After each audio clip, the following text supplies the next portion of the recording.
ये बाबूजी क्या कह रहा अग मैं हाथी आई के घोड़ा आई के ऊंट आई कैना अग मैं हाथी आई के घोड़ा आई के ऊंट आई कैना अग मैं हाथी आई के घोड़ा आई के ऊंट आई कैना अग मैं हाथी आई के घोड़ा आई के ऊंट आई कैना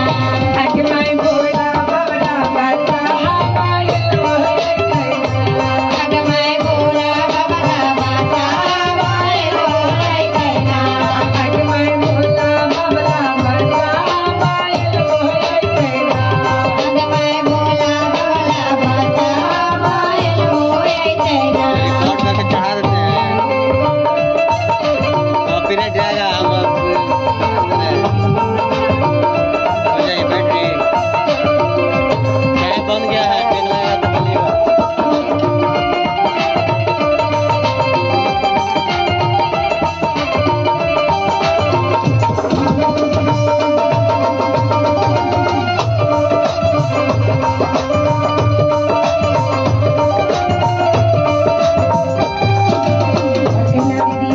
अग मैं लड्डू आई के पेड़ा आई के बर्फी आई कैना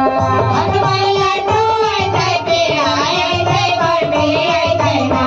अग मैं लड्डू आई के पेड़ा आई के बर्फी आई कैना अग मैं लड्डू आई के पेड़ा आई के बर्फी आई कैना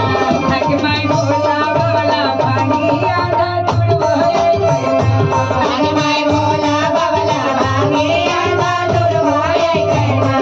अग मैं भोला भोला पानी आधा दूर होए कैना अग मैं भोला भोला पानी आधा दूर होए कैना